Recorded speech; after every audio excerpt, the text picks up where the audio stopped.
G'day folks, welcome back to Aussie Outdoor Reviews. In this video today, we're going to be checking out the San Hima Folding Firepit that's sold here in Australia by Vic Off-Road.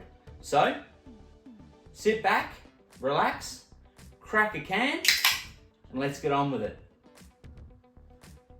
Okay, so I've had this fire pit for probably a year, maybe 10, 11 months, something like that.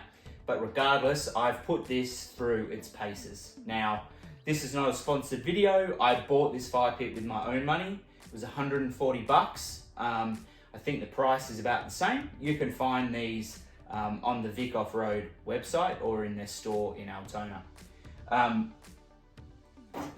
ended up with this fire pit because I know someone who had the King's version. They're very similar, and the King's one melted out pretty quick and it didn't fold up properly after a few good burns. Now, if you go through my channel and have a look at some of the shorts, and I'll link them below, I've had this thing burning where really it was just a bloody fire hazard, eh?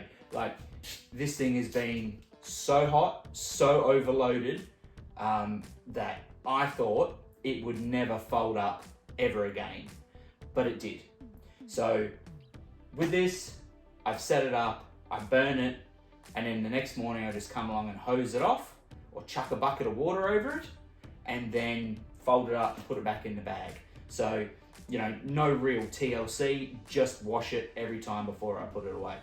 So with that being said, let's crack open the carry bag here and let's see what you get if you buy yourself this fire pit. In the box, you get a base plate here. Now this is just mild steel that's been, I don't know, painted or coated. The coating does come off, not from the heat, but from the stainless steel feet rubbing through where the latches are. No big deal. There's also little gaps in each corner, so if water does end up down here, it will drain off, so you won't have like rust from standing water and stuff like that. I have to be honest that when I first got this and I realised that it all locked into the base, I was a bit dubious of that. Never seen that before, or hadn't paid attention to that before when I looked at the King's model. But now after using it quite a bit, the fact that it locks into that base, it's great. So you get the fire pit, of course. Now this is stainless steel, and it's pretty nice. It's a pretty nice fire pit, if I don't say so myself. And it just locks in place like such. Now I'll have to apologise, it's a bit dirty, but you know, it's a fire pit, right? And it gets used. And like I said, you know, I don't really look after it. I just rinse it with water at the end of a session. Now, there's a little bit of surface rust because you know, it is sort of just turned April and I haven't used this year yet. All my use was last year. But anyway, you can see how that locks in and it becomes one unit.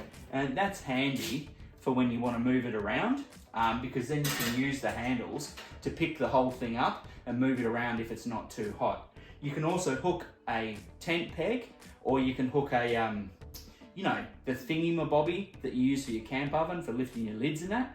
It'll fit in here and you can use it to drag it across the ground too if you need to. So that's pretty handy. Now, one of the big features that I really love about this is you can cook on it, and you can cook on it safely, and you don't need to worry about the sort of shitty grade of steel that you're cooking on. Sort of, and I'll get to that in a second. All right, so the next piece here is, this is your barbecue attachment, or the hot plate attachment. So you've got different levels here, which in my limited opinion, the levels are kind of like useless. I don't use the levels. I set it at the highest and I leave it at that. I control the temperature with the amount of wood I put on the fire. It's that simple. All right.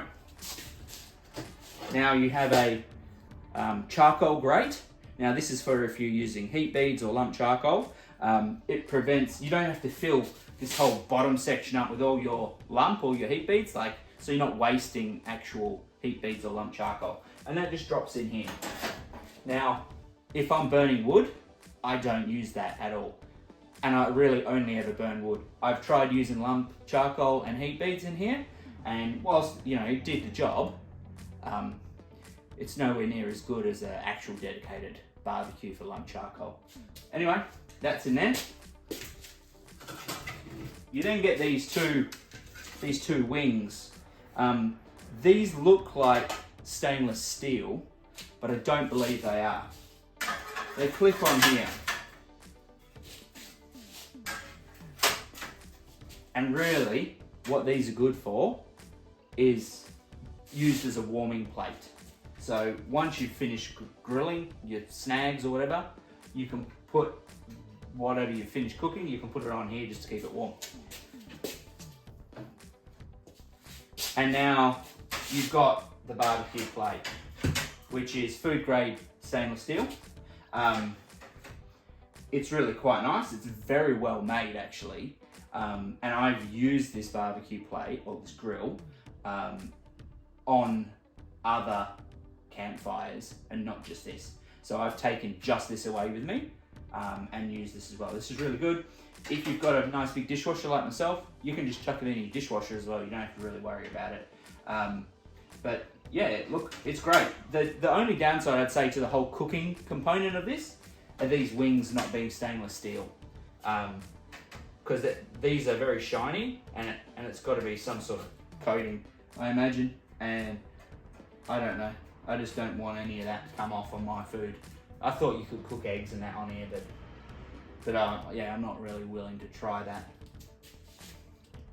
So how well does it burn?